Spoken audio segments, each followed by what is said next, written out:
hoy vamos a abordar una plática acerca de Internet de las Cosas. Ya hemos hablado bastantes, quienes han seguido el trabajo de IoT Fab Lab, pues saben que nos dedicamos a todo esto de IoT, ¿no? Pero ahora surge un nuevo término, precisamente, que es AIoT. Vamos a hablar un poco más de ello y pues vamos directamente con la charla, ¿no? Déjenme compartir en este momento mi pantalla. Y si me pueden indicar que todo se ve bien. Sí, ya la vemos. Perfecto. Pues bueno, bienvenidos talentos y de nuevo muchas gracias. Como saben, hablar acerca de Internet de las Cosas yo creo que no es un tema nuevo, ya tenemos bastante tiempo escuchando este término como tal en nuestro día a día, pero sí es interesante pues estar vigentes, ¿no? En las tecnologías que se están o las tendencias tecnológicas que giran en torno al IoT.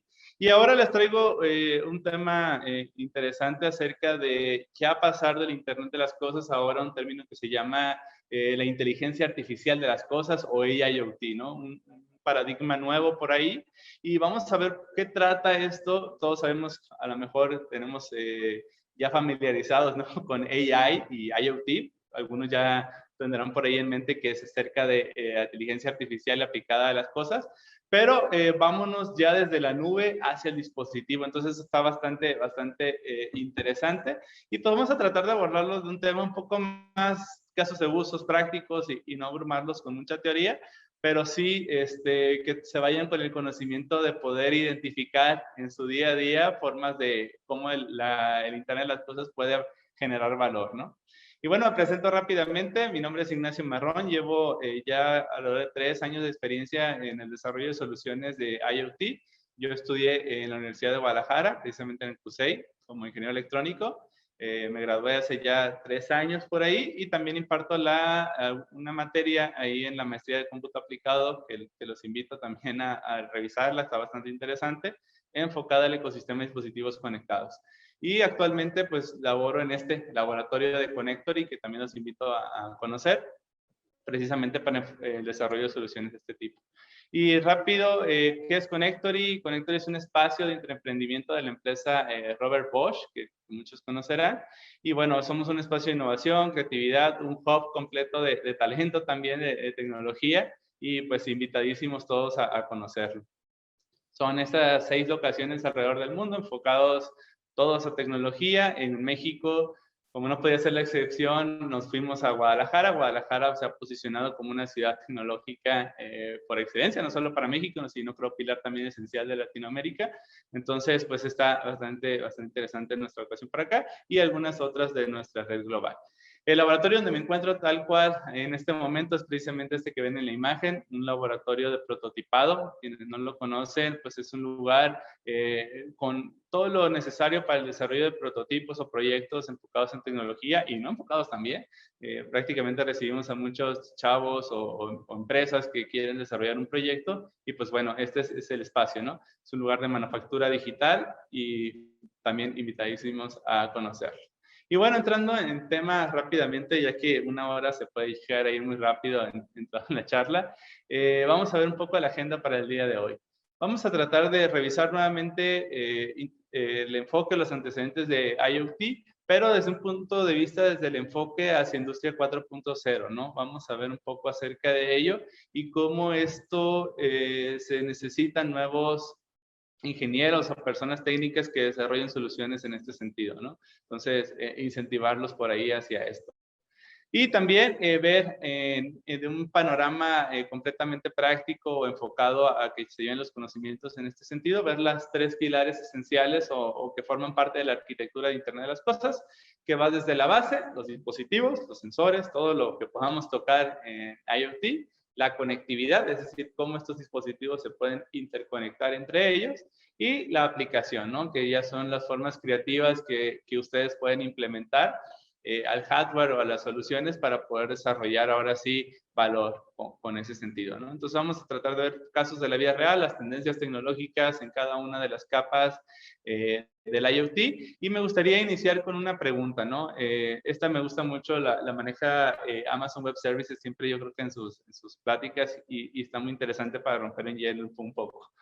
Si ustedes imagínense que pudieran conocer el estado de cualquier cosa a su alrededor, imaginemos la puerta, si está abierta o cerrada, de ahí en la habitación en la que estén, si actualmente se está utilizando cierto grado de energía en su casa, vaya, cualquier cosa que se imaginen que ustedes pudieran conocer el estado abierto, cerrado, encendido, apagado, funcionando, no funcionando, todo esto lo pudieran conocer y procesar, ustedes, ¿qué problema resolverían? Y bueno, ahí ya, si nos pueden ir dejando en el chat un poco esta pregunta y vamos a tratar de ir abordando sus ideas para tratar de darles forma, ¿no? Entonces, ¿ustedes qué problemas resolverían si pudieran conocer el estado de cualquier cosa a su alrededor? Vamos a ir leyendo el chat conforme avancemos en la plática, pero pues entrando en tema, ¿no? El ecosistema de Internet de las Cosas se refiere precisamente al lugar donde los dispositivos van a congeniar entre sí o van a comunicarse, ¿no? Normalmente en IoT pues tenemos antecedentes, por ejemplo en el ámbito automotriz, un coche pues ya era un ecosistema completo porque tenemos gran cantidad de sensores que se comunican con una computadora central, ¿no? Entonces teníamos ahí ya un ecosistema de dispositivos conectados. Ahora, ¿qué pasa, por ejemplo, cuando ustedes ya tienen estos sensores que se comunican en una computadora y ahora esa computadora, como si fuera el coche, un dispositivo completo, la comunicamos ya hacia, por ejemplo, hacia la nube, ¿no? Acá estaríamos entrando a una nueva tendencia que es precisamente la interconexión. Pues sí, los dispositivos están interconectados en el automóvil, pero ahora descentralizamos esa información, ahora tener varios automóviles interconectados entre sí. Y ahí nacen, por ejemplo, nuevas tecnologías como CV2X o Cellular to Everything, por ejemplo, que son tecnologías que se basan en comunicar precisamente cada coche en la calle, por ejemplo, puedan comunicarse entre sí. Y si estás en un alto y una ambulancia se acerca hacia ti, pues la comunicación entre ambos elementos como dispositivos, pues te pueden brindar una alerta directamente en pantalla, ¿no? Entonces, esto es bastante interesante porque ese es solo un caso de uso, pero ahora imaginen también volvemos al mismo ejemplo del ámbito automotriz, que estos dispositivos, todos los sensores que contienen, pues pueden mandar data, ¿no?, hacia un centro. Y digamos, yo soy una marca de coches, saqué mi lote de coches, 10,000, 100,000, el número que se imaginen de unidades, y todos estos datos que se envían continuamente hacia una plataforma, pues pueden ser analizados, ¿no?, y procesados y tener un histórico. Y si algo son muy buenos los algoritmos y las máquinas, que a lo mejor los humanos no tanto, es detectar patrones. Entonces, si en un coche, por ejemplo, falla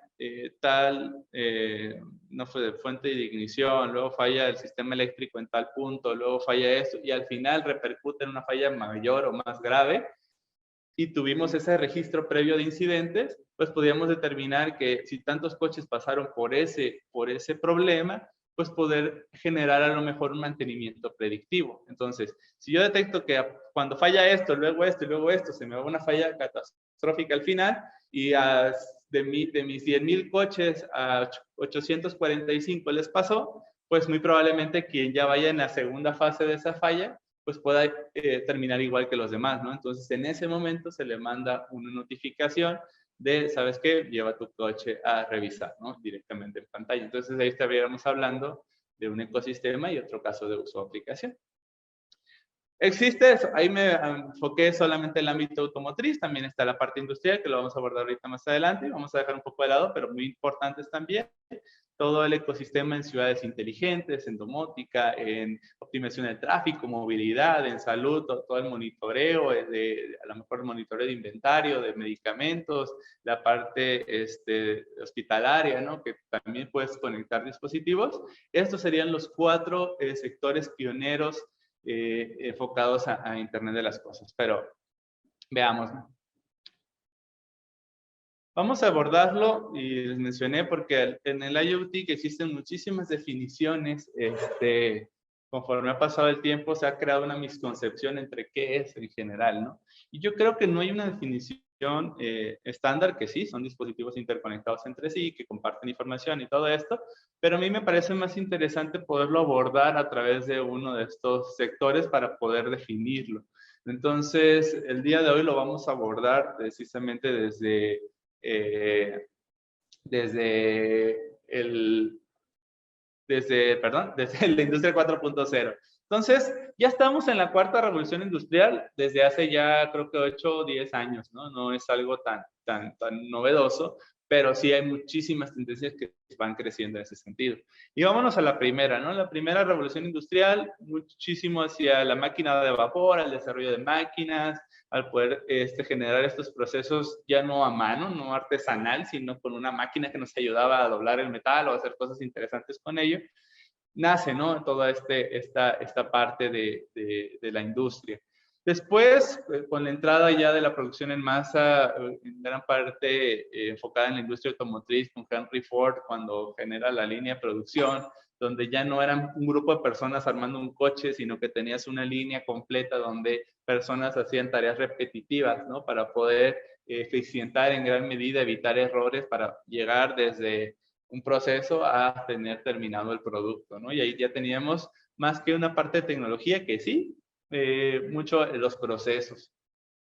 Posteriormente en Hannover y nace, ¿no? También la industria o la tercera revolución industrial, donde ya se genera automatización. Quienes estén familiarizados en la parte de ingeniería, pues los típicos PLC, ¿no? Ya existen computadoras o circuitos lógicos programables que generan toda la lógica rumbo hacia un proceso de producción completo. Es decir, ya no es, son procesos que están automatizados, donde un ingeniero genera la lógica de este proceso y pues puede la máquina repetirlo, ¿no? Y ahora, y quédense mucho con eso, el ingeniero genera la lógica para ese proceso. Ahora, hacia Industria 4.0, también nacida el término gran parte en Alemania, pues vamos a descentralizar de cierta forma toda la información que pasan y la vamos a tener lo vamos a ver como un completo, ¿no? Una comunicación entre todos los elementos de la fábrica para poder eficientar procesos. Y aquí, en gran medida, la parte del ingeniero no es generar la lógica, sino generar un algoritmo que él mismo genere su lógica. Y ahí vienen pues, los conceptos de machine learning, inteligencia artificial, la ciencia de datos, y imaginen toda la data, y un poco con el ejemplo que les presenté de, si ustedes imaginaran ese estado de las cosas que haría, pues un poco así. Imaginen que conocen todos los estados de la fábrica, cómo un algoritmo puede implementar esos datos para generar un proceso eficiente y pues en generar innovación entre sí, ¿no? Voy a leer un poco el primer comentario de Brian, de Ensueños del Laboratorio. Gracias, Brian. Si pudieran tener los datos de Internet, sistemas naturales, páramos y demás, resolvería temas de minería ilegal en mi país, que afecta a muchos ríos y nuestra biodiversidad. Deberían incluir como pioneros temas ecológicos, vamos a salvar el planeta y también en tecnología. Excelente. No sé, Brian, de qué país nos estés escribiendo, pero vaya, o sea, interesantísimo el punto, ¿no? Yo creo que en gran medida el Internet de las Cosas y la tecnología, pues no debe ir. Muchas veces creemos que va todo hacia lo que genera dinero, ¿no? A lo productivo, pero en medida que estas tecnologías se vayan implementando en más sectores, pues yo creo que lo vamos a ir beneficiando enormemente.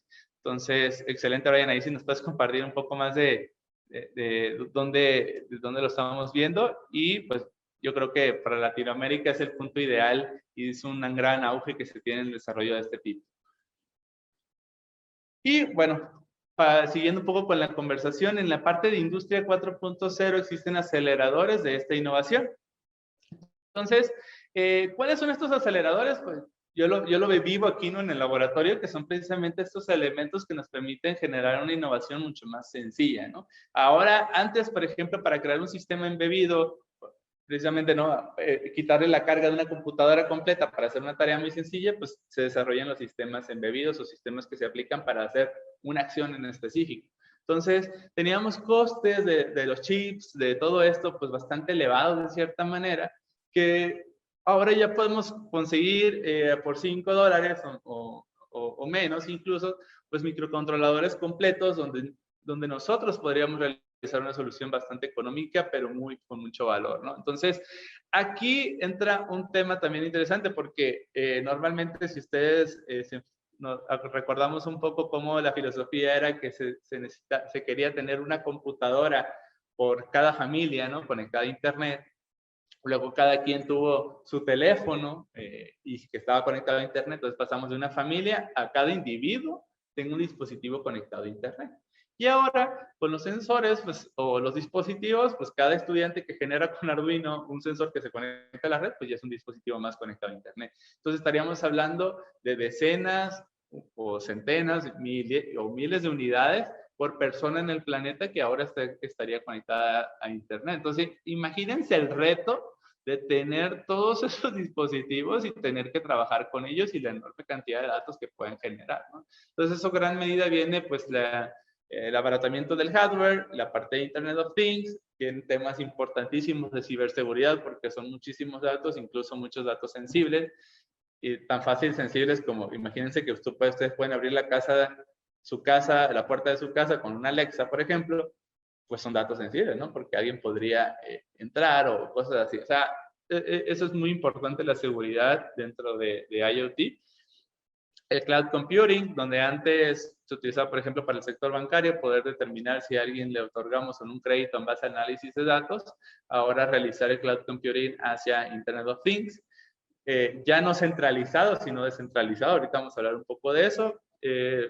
Gran parte de la impresión 3D también, que puede generar incluso la manufactura adictiva, como aquí lo mencionan, poder generar nuestros prototipos, nuestros proyectos de una manera mucho más sencilla sin tener que pasar por un proceso industrial, ¿no? Big Data, realidad aumentada, simulación, vaya, son muchísimos los paradigmas o los elementos que conforman un avance tecnológico como es la industria 4.0. De Colombia, Brian, saludos, perfecto. Detección de irregularidades en la cinta asfáltica como baches, grietas para su posterior corrección, controles estadísticas de tráfico basado en movimiento del vehículo y ruido rodado. Excelente, Fabián. Yo creo que ese es otro tema, ¿no? Tenemos muy claro a lo mejor el problema que podemos solucionar y ahorita les voy a dar las claves para poder generar este tipo de soluciones con 3 preguntas que se tienen que hacer. Bueno, vamos a presentar un poco, ya hablamos de concepto general, la industria 4.0, vamos a verlas aplicadas en el mundo real, ¿no? Una de las primeras fábricas IoT que pues tengo el gusto de presentar aquí con ustedes es el propio Bosch, ¿no? Bosch genera para este año, el día de Silicon Day, una de las fábricas pues más importantes en cuanto a avances tecnológicos en este sentido. Son fábricas de obleas de silicio, del silicio para generar los chips o los sensores, o todo esto para el futuro, ¿no? Donde podemos aplicarlos en diferentes industrias. Entonces, esta es la fábrica en sí. Voy a dejar un poco del video, yo creo que lo voy a adelantar para no tomar tanto tiempo. Pero miren, en sí la fábrica, vamos a abordar cada uno de los aceleradores que se ven representados aquí. La primera, ella tiene unas gafas de realidad aumentada, ¿no? Normalmente se utilizan para poder generar la ubicación en interiores, pero también para muchísimas cosas más, como por ejemplo, entrenamientos. Si yo estoy como operador de una máquina, que las gafas me puedan ir identificando que debo ir moviendo, ¿no? Etcétera. Y esta realidad aumentada me permite entrenar a un operador sin tener que ponerlo en riesgo o a lo mejor poner en riesgo mi producción y se puede entrenar específicamente, ¿no? Entonces aquí tenemos uno de los aceleradores principales. Entonces, como ven, navegación interna. La otra, pues, es robótica, ¿no? Estos robots que automatizan los procesos, todo el control que tienen en base a ello. Y ahí tendríamos otro de estos potencializadores de la industria 4.0. Voy a seguir adelantando un poco. Grandes servidores para administrar todos los datos de la fábrica descentralizados de una nube como tal, sino tener todos ahí compartiendo información entre sí y eficientando los procesos. Voy a seguir adelantando. Obviamente, al ser una fábrica de obleas de silicio, imagínense, pues se está hablando de una de las salas más limpias de todo el planeta, ¿no? Para evitar cualquier contaminación a nivel de la oblea. Entonces, aquí hay un poco de limpieza previa, aire para eliminar cualquier partícula de polvo, etcétera. Y esta sería más o menos el interior de la fábrica, ¿no? Aquí, pues pueden denotar el color amarillo. Si ustedes saben, el color amarillo no daña tanto su vista, por eso también no daña las piezas que se fabrican aquí adentro. Y vaya, todos son robots, carretes, todo completamente automatizado, ¿no? Donde se analizan datos en todo momento que puedan eficientar este proceso de producción. Entonces, esto es un poco, ahí está un poco la oblea, ¿ven? Es una oblea de 30 centímetros de silicio, donde ahí pueden salir una gran cantidad de chips. Y bueno, esa es en sí la fábrica. Esta es la oblea, vamos a platicar un poco de qué es lo que hacen ahí. Son 300 milímetros de fabricación, pueden salir hasta 31,000 chips de esa sola oblea de silicio. Imagínense la escalabilidad de todo eso. Y además, pues, si viéramos toda la data que se genera dentro de una fábrica de este tipo, estamos hablando de 42 millones de piezas de papel por día. Y bueno, 500 páginas de texto por cada segundo, o sea, una gran cantidad de información que debe ser procesada por el tema de Big Data, que debe ser analizada, ¿no? En la parte de AI y pues generar valor con ello. Es decir, si yo, por ejemplo, tengo una cámara que está visualizando la oblea y encuentro una imperfección, encontrar en el proceso de fabricación dónde se localizó esa imperfección en general. Entonces, esto es un poco de cómo trabaja una fábrica enfocada en AIoT o en Industria 4.0 con este nuevo tema. Entonces, son algoritmos de inteligencia artificial que corren en sí, pero ya a gran escala, ¿no? Donde descentralizamos de tener todo en un cloud ahí, en un servidor en otra parte del mundo, sino que el dispositivo también pueda ir tomando decisiones inteligentes, es decir, ya en el dispositivo, pues poder tener cierto grado de inteligencia como para poder tomar decisiones, ¿no? ¿Y qué evitamos con esto? La latencia. La latencia es el tiempo que tarda en un dato en enviarse, ser procesado y recibido. Entonces, ahora habilitando el nuevo protocolo de 5G,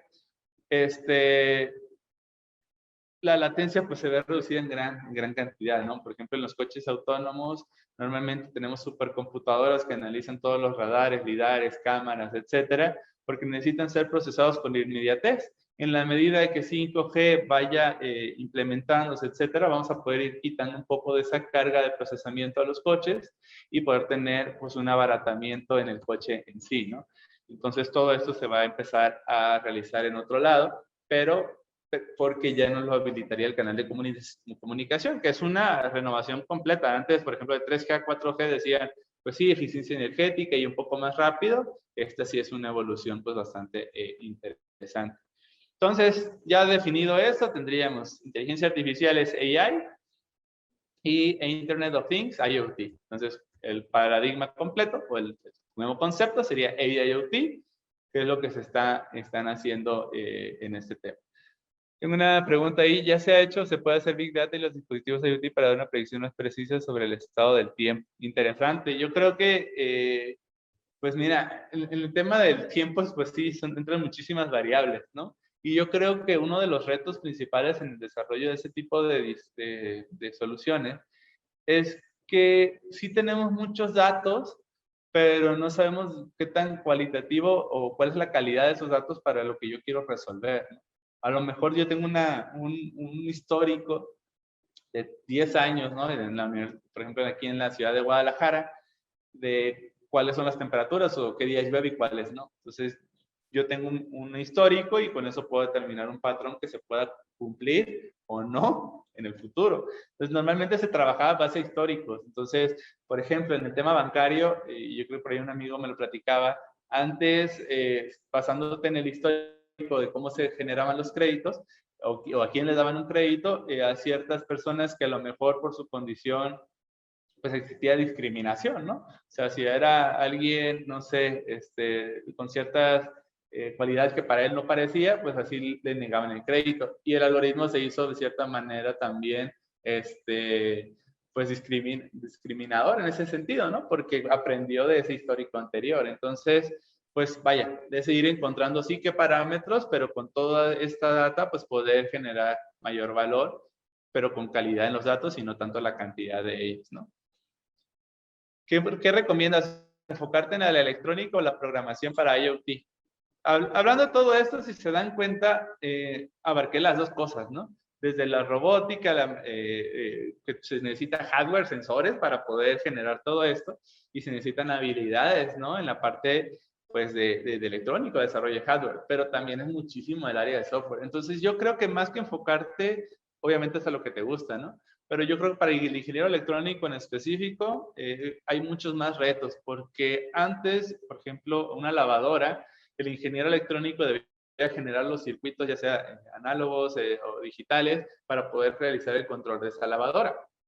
Entonces, tú generabas tu sistema y podía funcionar perfectamente, ¿no? Tomando un ejemplo muy burdo como este. Pero ahora, imagínense que a todo este sistema o a dispositivos que ya tenían una función en específico y la cumplían perfectamente y lo diseñabas así, ahora se le implementa un chip de comunicación. Entonces ahora expandes enormemente porque ahora el ingeniero tiene que tener habilidades, uno de comunicaciones, y no solo de comunicación en el dispositivo, sino de telecomunicaciones para poder enviar esos datos del sensor a algún otro o algún gateway o algún condensador de datos.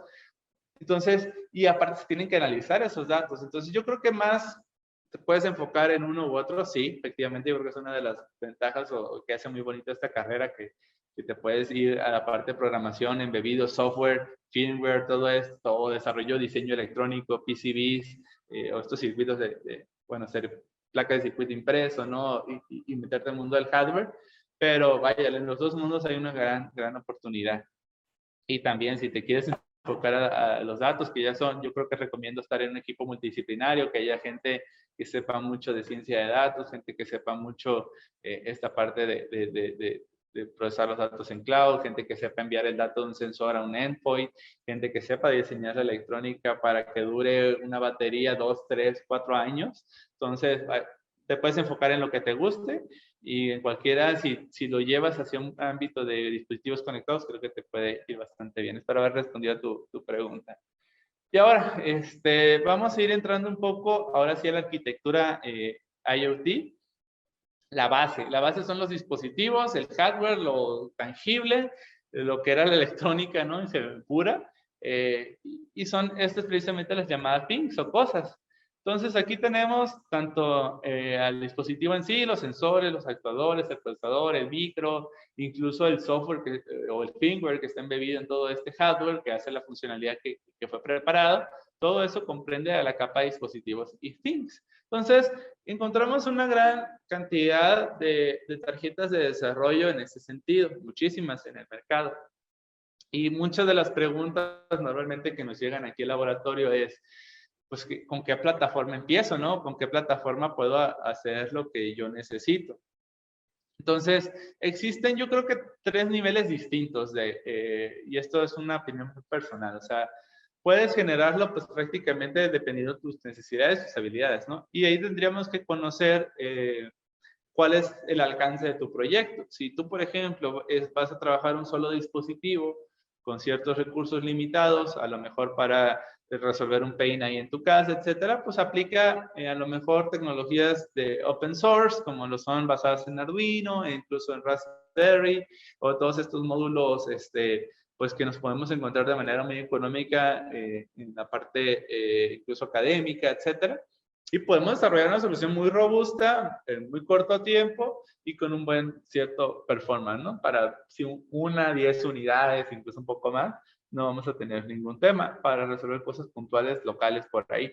Entonces, por ejemplo, y hemos evolucionado en este sentido, porque a la izquierda tenemos, por ejemplo, el Arduino Uno, que muchos conocerán, que yo creo que es el primer micro que muchos conocemos, ¿no? En el mundo de la electrónica.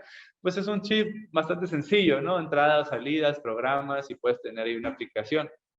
Ahora ya existen también, incluso en el mundo de Arduino, pues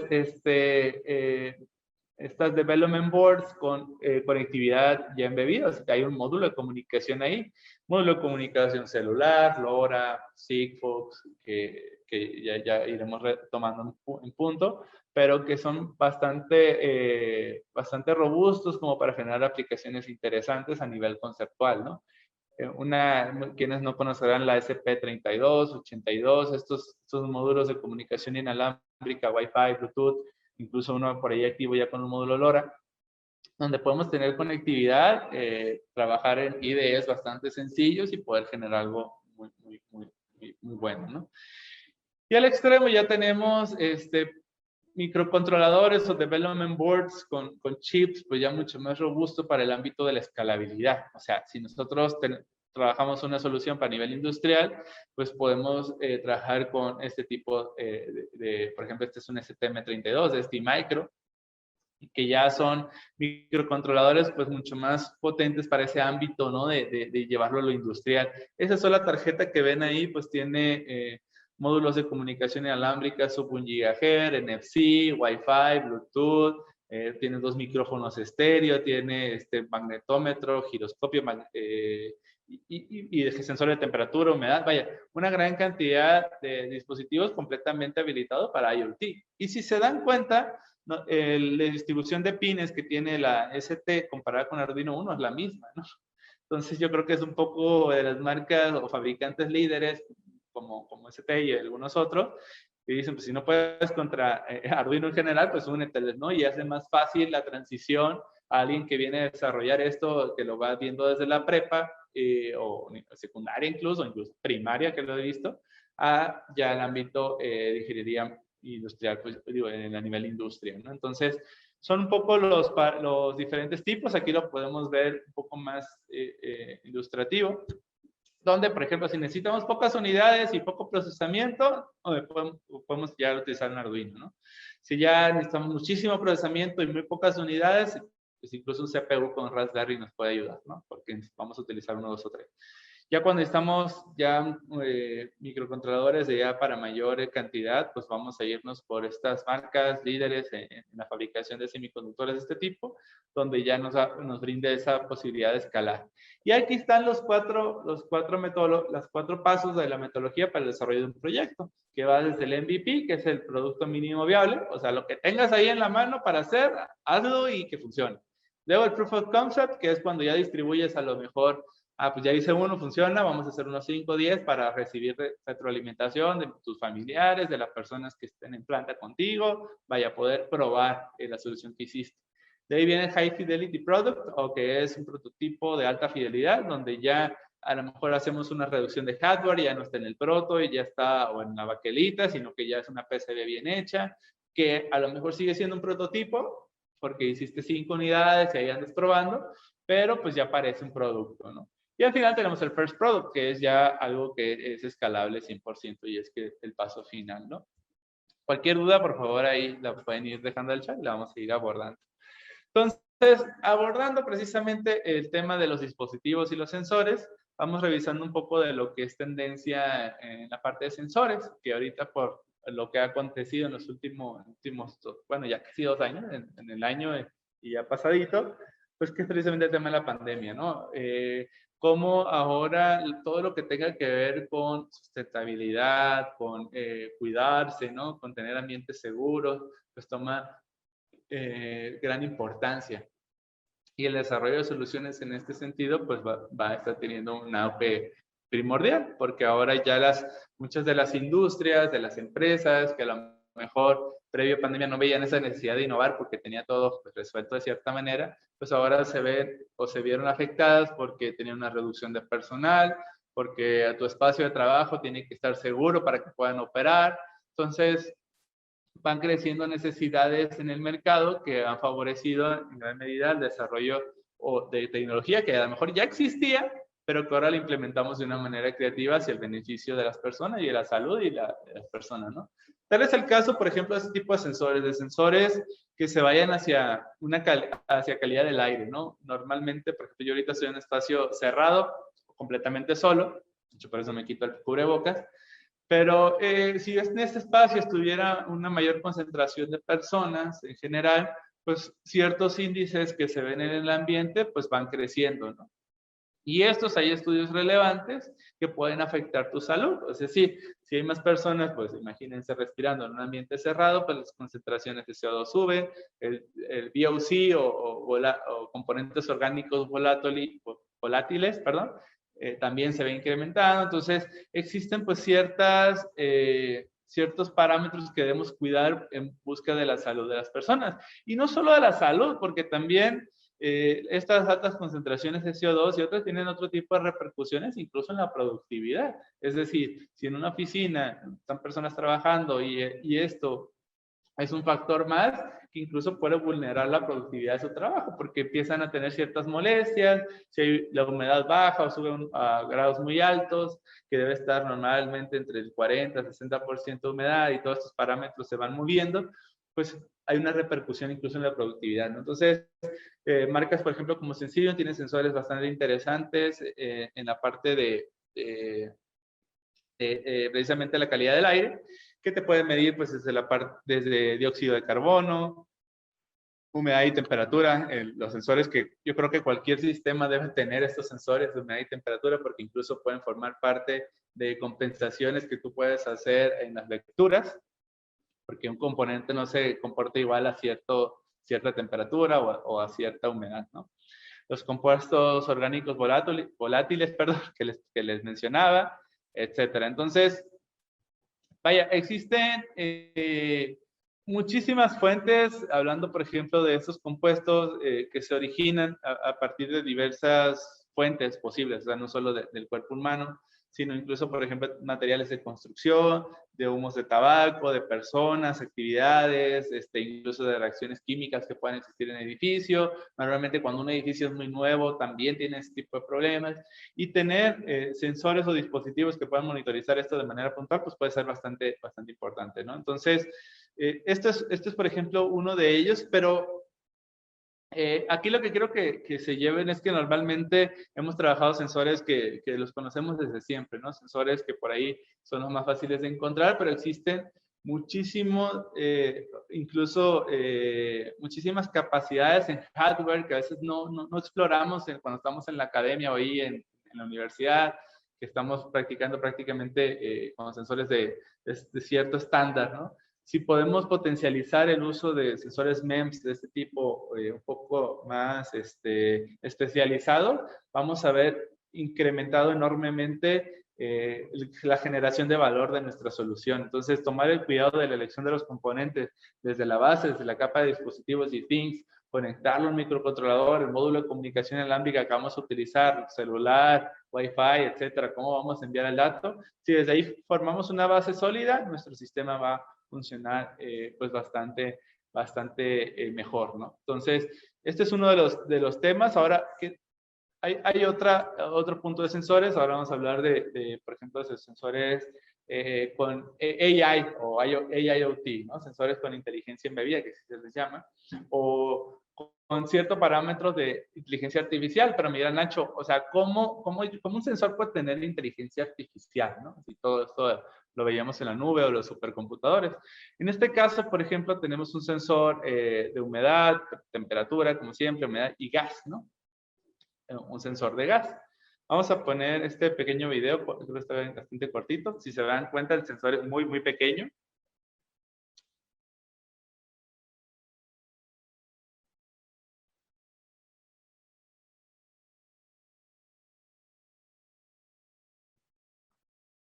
Entonces aquí tenemos no solo el sensor, sino también tenemos, por ejemplo, una plataforma completa donde podamos explotar pues, los poderes del Machine Learning, ¿no? Es decir, yo tengo un sensor que tiene ciertos parámetros en sí y llevarlos a una plataforma para su análisis. Y ahorita vamos a platicar un poco más de esto.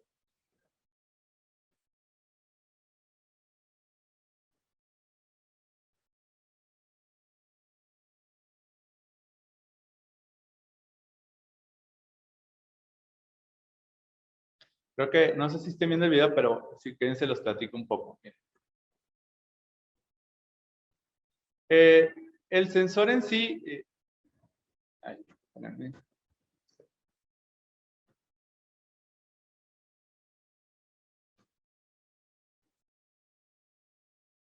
Muy bien. El sensor en sí lo que hace es precisamente normalmente los sensores de gas pues podrían identificar un gas en general, ¿no? ¿Cómo funciona un sensor de gas? Pues tienes una membrana que por cierto contacto con gas modifica su resistividad. Entonces, modifica su resistividad. Entonces, dependiendo de la temperatura, también es un factor a tener en cuenta para identificar un gas en general. Este sensor tiene un microheater o un calentador que calienta esta membrana a diferentes temperaturas en un rango pues ya preestablecido y puede con eso identificar o tener un fingerprint, una huella digital de cada gas con el que tiene contacto.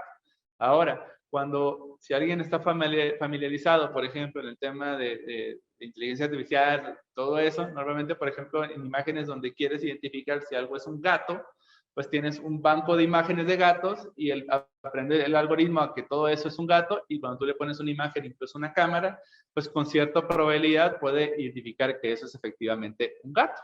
Ahora vamos a un sensor. Tú tienes una lectura que hiciste a partir de este sensor, donde lo pusiste a lo mejor dentro de un bote de café y estuvo mucho tiempo en contacto ese café y tienes muchísimos datos de las lecturas dentro del bote de café. Si tú lo pones en otro espacio, en otro bote como tal, con un café diferente, podría detectar esa diferencia, porque ya lo entrenaste con un parámetro en específico y a ese grado de detalle. Y de hecho ese es el ejemplo que mencionan ahí en el video. O sea, poder identificar incluso entre marcas de café. Pero ahora, y con esto, pues pueden identificar olores, otro tipo de gases. Y aquí es donde los invito a pensar un poco más. Si tenemos esta aplicación de un sensor que podemos identificar, pues, malos olores, olores diferentes, gases, calidad del aire. ¿Ustedes qué aplicación se imaginan teniendo, pues, prácticamente, como lo decía un amigo, una nariz artificial, ¿no? Poder saber o conocer estos parámetros. Si quieren, ahí déjenlo en el chat. ¿Qué solución se imaginan precisamente con un sensor de estos tipos que ustedes podrían aplicar o generar rápidamente? Aquí ven algunos de los ejemplos, pues dicen calidad del aire interior o exterior, mal olor de los alimentos cuando se empiezan a descomponer, incluso identificación inusual de gases, olores, etcétera, incluso para los bebés, ¿no? En pañal, detección de malos olores, etcétera, incluso para el fuego. Imagínense una solución enfocada a un sensor de este tipo y ahí lo vamos platicando un poco más adelante.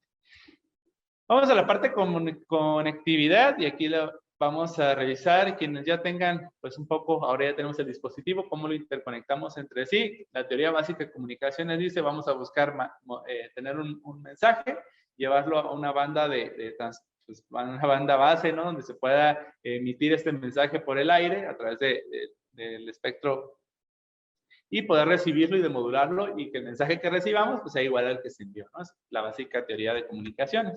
Entonces nosotros tenemos aquí un parámetro bastante importante que es la frecuencia, ¿no? Poder tener pues esta onda, esta señal en ciertas frecuencias y la frecuencia toma un papel fundamental. En general, las frecuencias no es infinito, normalmente está normado en un país, generalmente, donde tenemos ciertas bandas en las que podemos generar soluciones y otras que están reservadas o enfocadas a un punto en específico, ¿no? En México van de los 3 a los 300 más o menos gigahertz, que son bastante, y aquí lo veríamos divididos en dos formas. Una que son conectividad LAN o de área local, como el Wi-Fi de su casa, donde un dispositivo se conecta con un gateway, no hay una distancia tan grande, pues se denominan de área local, y una conectividad WAN, ya de una área extensa, ¿no? Donde podría ser una red celular, donde ya cubrimos grandes distancias. Normalmente, frecuencias muy altas son distancias muy cortas, frecuencias bajas son grandes distancias. ¿Sí? Y ustedes lo pueden ver fácilmente, por ejemplo, en AM y FM. En AM podríamos salir de una ciudad y tener la señal pues, por muchísimo distancia, y FM tenías que estar corto o había muchas interferencias, ¿no? Pero la calidad de FM era mayor que la de AM. Entonces, ahí tendríamos unas por otras, ¿no? Hay ventajas de las frecuencias altas y también hay ventajas en las frecuencias bajas.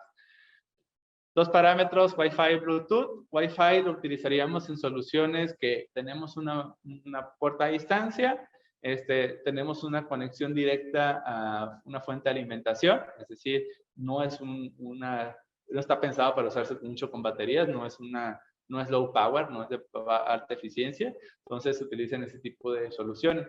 Si tuviéramos soluciones también de corto alcance, de un buen ancho de banda, podríamos utilizar Bluetooth, incluso con Bluetooth Low Energy, o nuevos parámetros que nacen en el término de Bluetooth, pero volvemos cortas distancias y una gran cantidad de datos para ambos. Otro ejemplo es LoRa, que es una red LP WAN, puede ser tanto LAN como WAN. Esa es una de las ventajas, es muy inmune a interferencias, por ejemplo, y puede llegar a distancias pues, bastante considerables al ser una red de baja frecuencia.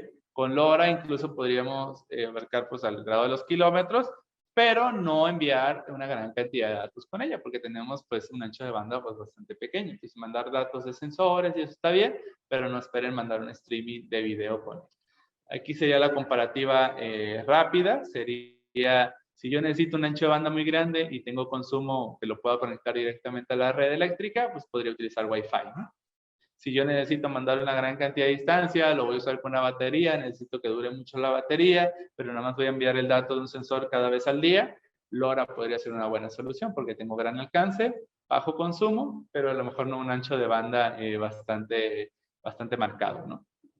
Existen otros en esa área, están también las redes celular, cuando nacen a lo mejor los nuevos protocolos celular como Narrowband IoT o KTM1, son redes igual de red celular, pero enfocadas precisamente a Internet de las Cosas. ¿Cómo es una red enfocada a Internet de las Cosas? No necesitamos un ancho de banda grandísimo, olvídense de eso, con un ancho de banda pequeño nos alcanza, pero sí pues poder tener las distancias y que sea realmente eficiente. Imagínense, les hablaba, tener una gran cantidad de dispositivos por persona en el planeta. Imagínense que cada dispositivo tenga que tener una batería, lo que debe durar esa batería para que sea eficiente, es un reto bastante importante. Y en gran medida, los nuevos protocolos nos ayudan precisamente con ello. Entonces, LTM, Narrowband, aquí está un poco de la tabla comparativa. Yo creo que aquí destaco mucho, por ejemplo, en México tenemos acceso a una disponibilidad bastante buena con LTM, pero no así con Narrowband, todavía no se ha implementado tanto. Y otro parámetro muy importante es la movilidad. Si ustedes tienen un dispositivo que se va a mover, ¿no? Por ejemplo, para temas de logística, etcétera, o un dispositivo móvil, es LTM, no hay punto. Si se va a estar estático, ahí sí podríamos utilizar Narrowband IoT porque no busca un nodo diferente. En el ETM tenemos la misma infraestructura ya de 4G y para Narrowband IoT es una nueva infraestructura, ¿no? Por eso que la disponibilidad tampoco no es tan buena. Y aquí vemos la comparativa. En general, pues tenemos para grande ancho de banda 5G o LTE, pues es lo increíble que tenemos. Pero para buen consumo, una eficiencia energética bastante importante, tendríamos Narrowband IoT, LoRa, incluso Sigfox, incluso GSM puede llegar a ser bastante bueno todavía. En 3G ya no les recomendaría desarrollar nada. Es muy malo con la parte energética, no está en buen ancho de banda, va en declive en la disponibilidad. Vaya. Entonces, aquí está un poco la tabla comparativa que les puede ayudar mucho, porque este es uno de los problemas importantes en el ámbito de IoT, saber qué tecnología de conectividad vamos a utilizar dependiendo del caso de uso que vamos a tener. Es decir, no es lo mismo para implementación dentro de la industria que usarlo a lo mejor en agricultura, que va a estar en el campo, o utilizarlo en el ambiente de ciudad o dentro de un coche, ¿no? Entonces, ahí es una tabla que nos va a ayudar un poco a elegir qué conectividad utilizaríamos. ¿Valdría la pena revivir Zigbee con el auge naciente de IoT? Estimado Jonathan, yo creo que sí. O sea, Zigbee tiene un gran beneficio y de hecho por ahí lo pasé y no lo comenté, pero Zigbee puede adoptar topologías mesh, ¿no? Donde este dispositivo se conecta con este con el siguiente, este con el siguiente, este con el siguiente, y al final tenemos un gateway donde concentra estos datos, ¿no? Eso es bastante interesante para el ámbito de IoT. Por ejemplo, si tuviéramos, por ejemplo, aquí en la avenida Chapultepec, en Guadalajara, quienes conozcan por acá, pues digamos que tenemos luminarias donde una se conecta con la otra, con la otra, con la otra, con la otra, y al final tenemos el gateway que puedes hacer esas luminarias inteligentes. Aunque también Bluetooth ha estado bastante fuerte en la topología mesh, pues vamos viendo qué estándar se va estandarizando, pero totalmente es un buen protocolo, ¿no? Sigfox, quien no lo conozca, está bastante interesante también. Es una red LP WAN al igual que LoRa. Tienen sus propios módulos, tienen una página incluso para el backend de Sigfox donde hagan de cuenta ustedes tienen un dispositivo, mandan un dato a través de Sigfox. En diferentes puntos estratégicos está una antena conectada a internet capta ese dato, lo envía al backend de Sigfox y ustedes en esta página, con esta suscripción con Sigfox, pueden enviarla ya a diferentes servicios, ¿no? Como Amazon Web Services, Microsoft Azure o IoT Suite, vaya, al servicio que estén utilizando en la parte de plataforma IoT. Y bueno, hablaba de 5G. 5G es una revolución, así lo tenemos que ver. O sea, no es ligeramente más rápido que 4G, es muy, muy rápido, pero la latencia es principalmente uno de los puntos fuertes de 5G. Si se dan cuenta, tampoco es nuevo, o sea, viene desde 2018, 19 ahí naciendo, y la curva de adopción, pues no se ha visto o sea, no lo hemos visto en nuestro día a día en Latinoamérica, por ejemplo, ¿no? Pero es y contrario a 4G, que ya estamos en un auge, 2G va muriendo, 3G también va para allá. Pero ¿por qué no lo vemos tan al día a día de muchos países, por ejemplo, en desarrollo, etcétera? Incluso en los países también ya desarrollados, pues implica grandes costes, ¿no? Porque tenemos, y si recuerdan lo que les platicaba, las frecuencias, tenemos frecuencias muy altas que sí nos dan un ancho de banda buenísimo, pero implica pues, tener antenas prácticamente cada cuadra, ¿no? Entonces, esto hace que la infraestructura para implementar este tipo de redes pues sea muy, muy costosa. Y también pues una carrera entre Estados Unidos y China en ese sentido, ¿no? Una carrera por ver quién se gana este mercado, que es muchísimo, muchísimo dinero y muchísima información de por medio. Entonces ahí vemos un poco el espectro de frecuencias, cómo vamos de redes de baja frecuencia, que las usamos en IoT, y también redes de alta frecuencia cuando ya necesitamos un mayor ancho de banda, ¿no? Entonces, hay un poco cómo los dividimos en sí por frecuencia. Y les hablaba un poco de esto de la carrera de 5G, muy parecido a la carrera espacial, ¿no? Que se vivió entre Estados Unidos y la Unión Soviética, pero ahora enfocado a quién tiene el control de dispositivos de 5G. En realidad, pues quien lleva la delantera es China, y lo hemos visto en las políticas que se adoptaron mucho el año pasado, antepasado, que se platicaba mucho de ello, pero pues ahí va en ese sentido, ¿no? Entonces aquí tengo uno de los ejercicios para ustedes. Imagínense y tomen el caso que más les guste o les interese, y aquí están las 3 claves que les platicaba acerca de IoT para poder ir visualizando una solución. Arriba tenemos un lobby común, lobby de un hotel o algo así. Imagínense esto como un ecosistema IoT en general. Abajo tenemos una oficina, un espacio pues, común de trabajo. Y háganse estas 3 preguntas. ¿Qué van a sensorizar de este espacio? ¿Qué les gustaría sensorizar? ¿Cómo lo harían? Es decir, ¿qué conectividad utilizarían? Wi-Fi porque están interiores, celular porque no quiero que esté en mismo acceso a la red, o quiero usar una batería para esto. Elegir la conectividad, el sensor, y al final, ¿para qué? Que esto les daría la respuesta como en la aplicación, que es la última capa precisamente del enfoque de IoT, ¿no? Entonces, les dejo este pequeño ejercicio, vayan pensándolo, vamos a seguir en la presentación porque nos quedan pocos minutos, pero imagínense, o cualquier otro caso de uso que se imaginen, háganse estas 3 preguntas. ¿Qué sensorizar? ¿Cómo lo van a hacer? Es decir, la parte técnica que van a desarrollar, y lo más importante, ¿para qué? O sea, ¿qué van a generar valor con ello?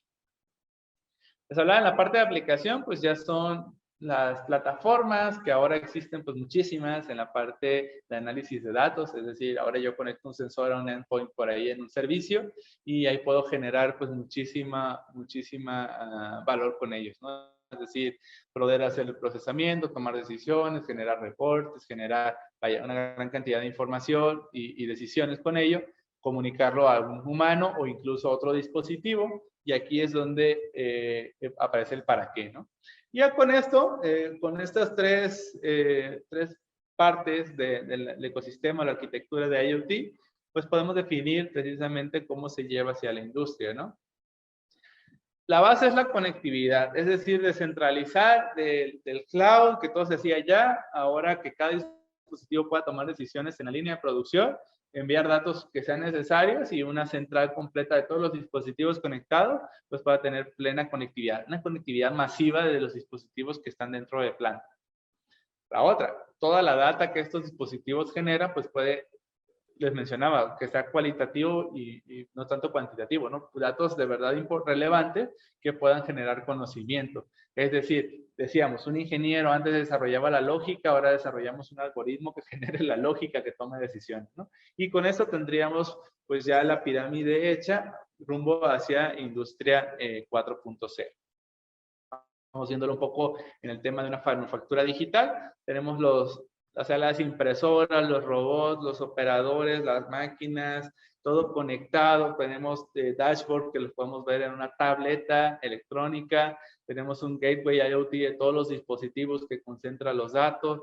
Tenemos un servidor ahí que procesa todos estos datos y toma decisiones en tiempo real, y si encuentra un defecto en alguna parte de la fábrica, pues toma acciones para ir resolviendo todo esto. Este es un ecosistema totalmente comunicado, y ahí es donde nace gran parte del valor con ello, ¿no? Esto sería enfocado hacia el desarrollo de un producto.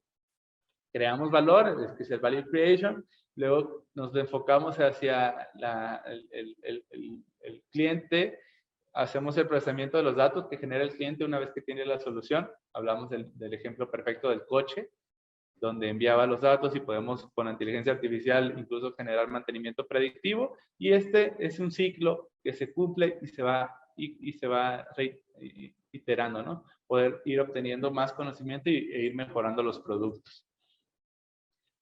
¿Cómo llevar inteligencia al dispositivo y cuál sería el pain con esto ya para finalizar?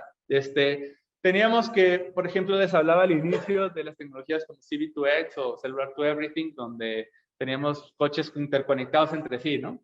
Y ahora vamos al caso real. O sea, imagínense pues, un país, por ejemplo, aquí en Guadalajara, o tener coches. ¿En qué momento todos los coches que estén en la calle van a poder comunicarse entre sí? O sea, ¿hasta cuándo va a llegar esa adopción de tecnologías? Porque obviamente, pues coches nuevos pues, lo van a ir integrando, pero de aquí a que lleguemos a una implementación a escala, pues va a pasar algo de tiempo, ¿no? Este es uno de los sensores que enfoca esto. Por ejemplo, este es un sensor acústico que detecta el sonido de una sirena de ambulancia. Entonces, si bien les decía que si hubiera una conectividad entre la ambulancia y el coche, podríamos detectar que se nos está acercando. Ahora imagínense un algoritmo en el dispositivo que a partir del audio abstraer todos los sonidos que no necesitamos, identificar por ahí que suena una sirena y poder notificarlo al conductor. Esto es un poco de lo que les hablo con AIoT en sensores o en dispositivos. Poder implementar inteligencia a nivel de device para generar acciones con mucho valor, previo a que todo esto del mundo conectado llegue en forma, poderlo tener pues ya más a la mano, ¿no? Y con la creatividad, ahora imagínense pues casos de uso que ustedes pudieran ir llevando a cabo. Y bueno, yo creo que justo en tiempo, en cuanto a esta hora que me toca compartir con ustedes, les dejo mis datos de contacto. Les reitero, soy Ignacio Marrón. Soy ingeniero en desarrollo de IoT precisamente para Connectory, para Guadalajara Connectory. Ahí está mi correo, incluso mi WhatsApp. Si hay quien guste escribir una duda, comentario, etcétera, son bien recibidos. Abajo mi LinkedIn y mi Instagram, ¿no? Ya en la forma personal como tal. Y pues agradecerles mucho a quienes se conectaron el día de hoy. Estamos en un cierre de un evento bastante importante e interesante como lo es Talentland, que año con año yo creo que incentiva a muchos talentos a ser los protagonistas, ¿no? De las soluciones que se van creando en el ámbito de tecnología, y qué gusto que sean en México, Latinoamérica y países. Saludos ahí a Brian, que de Colombia, a José de Veracruz también, Cobos, que por ahí nos manda saludos, muchas gracias. Y bueno, esa es un poco la plática que tenía pensado para ustedes. Estoy abierto a sus comentarios, alguna pregunta adicional que esté por ahí. Con gusto la comunicación con Lora. Hay buena cobertura en México. Fíjate que sí, José, están haciendo proyectos por ahí, proyectos de licitación. No voy a entrar mucho en tema de esto, pero proyectos de licitación donde pues se emplean una gran cantidad de dispositivos, ¿no? Entonces, obviamente, si se van a implementar una gran cantidad de dispositivos, las ciudades y el gobierno tienen que implementar precisamente la infraestructura para poder conectar estos dispositivos. Entonces vamos a ir viendo, y yo creo que sí apostaría mucho para ir desarrollando soluciones con LoRa por ahí. De hecho, por ahí vamos a tener pues un curso en las siguientes semanas enfocado a IoT, y vamos a hablar mucho de LoRa, seguramente.